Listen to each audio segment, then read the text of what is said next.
For more than a week now, the Afghanistan Refugee women's football team has been waiting for visas so that they could go to the FIFA-backed tournament in the UAE to play against 3 other nations.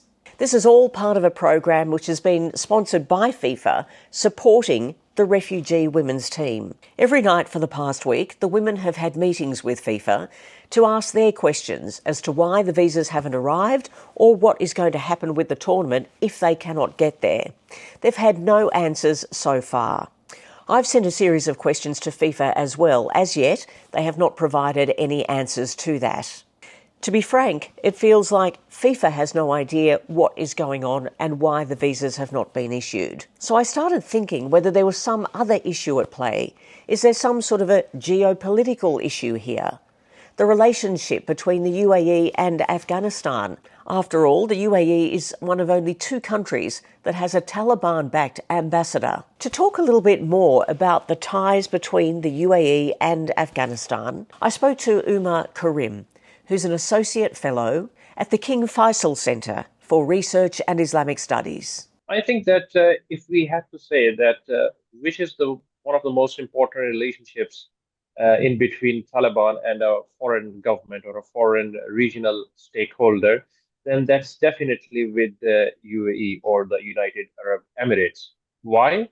Because huge amount of Afghan diaspora, Afghan workers, they live and work in the UAE and also Afghan businessmen.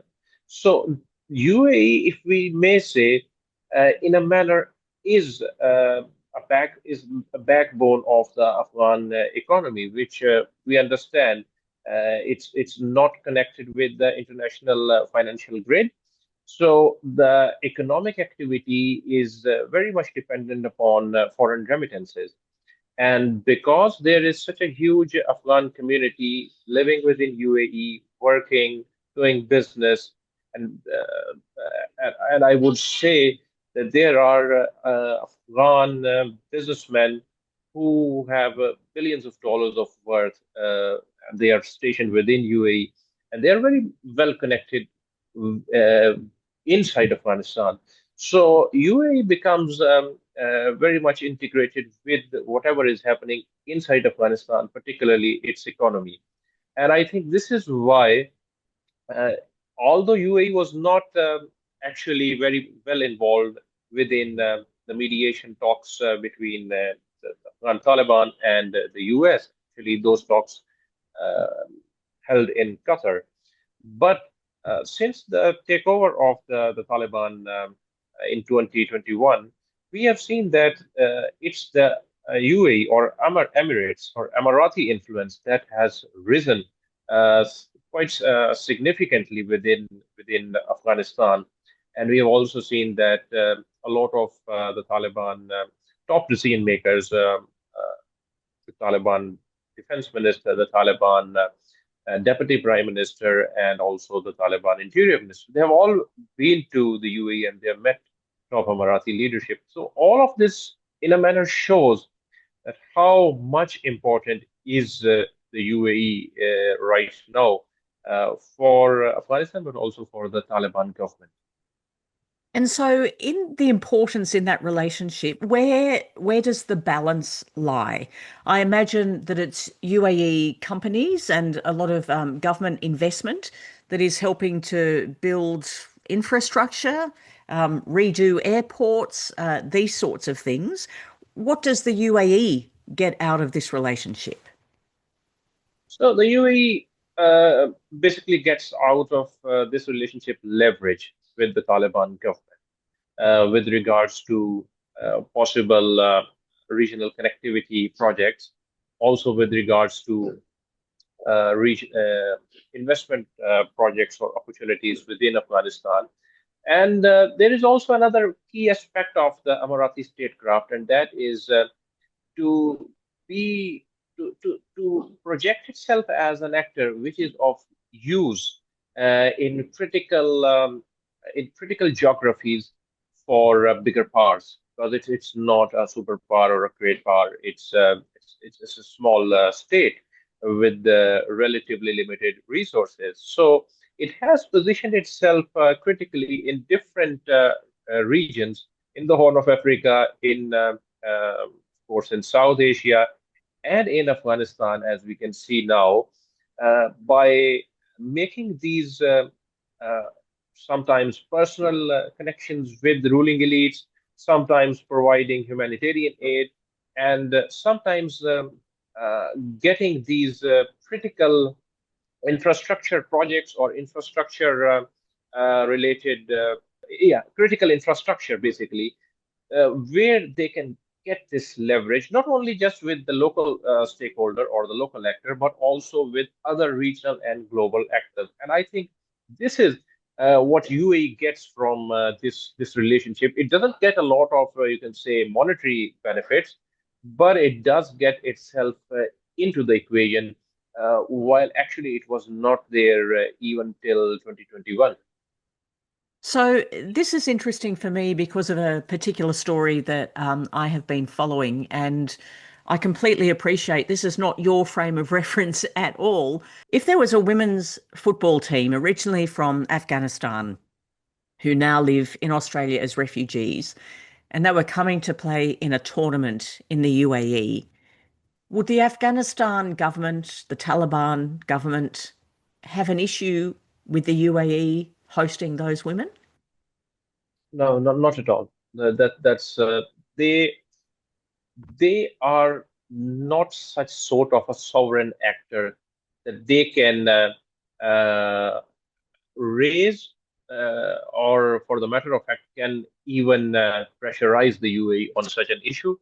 This is a completely sovereign Emirati decision, whether they would want to host them or not. I'll give you an example why. Right now, the former Afghan president, who the Taliban actually kicked out when they take over Kabul, Ashraf Ghani, he lives in the UAE. He practically lives within the UAE, and he is one of the people who, hypothetically, is sought out, is wanted by the Taliban regime. They accuse him of corruption or whatever, or collusion with the occupiers, etc. So he lives within the UAE. He is, and the Taliban know this. So I don't see a reason for the Taliban, even, and because it's the UAE which is the has the upper hand in this relationship, not the Taliban, and also because the Taliban, they are basically an international pariah. Their recognition status or their legal status is not that of any regular country or any regular government, in according to the international law. So, because of all of these reasons, I don't see any particular reason or rationale for the Emiratis to not host this team, or at least not host them, so that because that may annoy the Taliban or that may frustrate them. When the women's players from Afghanistan fled their country following the takeover of the Taliban, one of the Australians who was quite crucial in organising the paperwork necessary to get them here on humanitarian visas was Alison Batterson, someone whose relationship has changed with some of the players over the time. She's now a supporter and a fan of the team, who, along with some others, have bought themselves airline tickets and accommodation in the UAE for the tournament, which now looks like not happening. Look, I think it's quite extraordinary that there is a FIFA organised tournament with four countries, four teams involved, and that on the day players from one country were meant to be getting on a plane, there were no visas for them. And the next day there were no visas, and a week on, there's still no visas. So it's very concerning to me now. We're a week on. I'm meant to be flying out in 3 days. I've also booked to stay at the Players Hotel, which will be great staying at the hotel with no players. That there's clearly something else going on other than we can't secure visas for these players. And that is the concern, is what is the politics that is happening behind the scenes. And do you think it could be, I say as simple as that, but nothing in these things is ever as simple.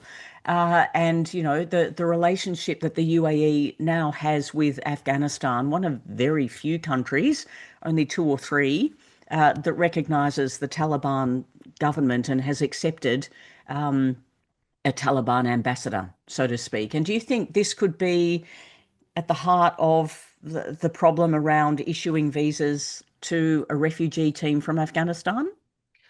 Look, I think that's probably the case. So looking at the realpolitik of it, you can see that the UAE would, want to position themselves in a position like Qatar has to be, a centre of the world, very convenient travel centre and transit centre for international competitions. To have then announced the tournament.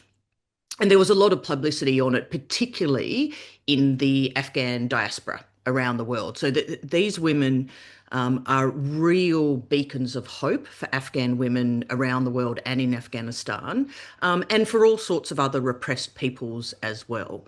So I think it was probably announced, and then I would suspect that representations from the Taliban appointed ambassador or from the government were made to the UAE.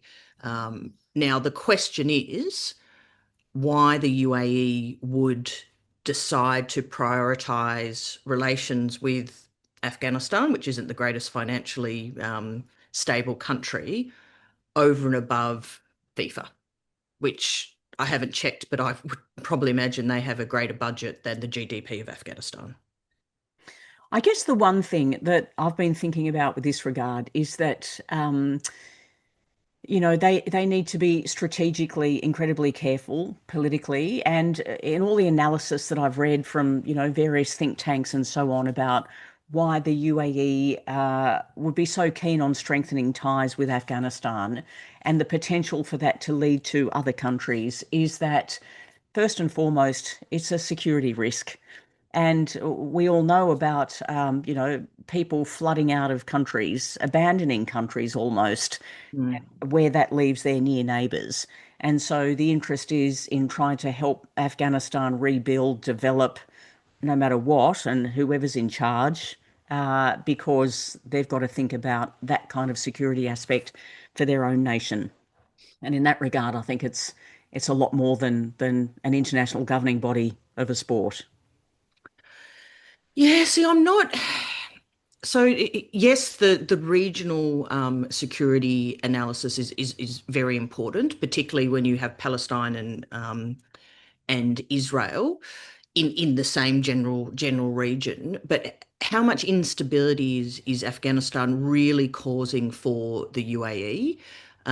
We do know, and we've been speaking about this, that a large number of Afghans live in the UAE, and many of those who no longer had a right to stay were returned.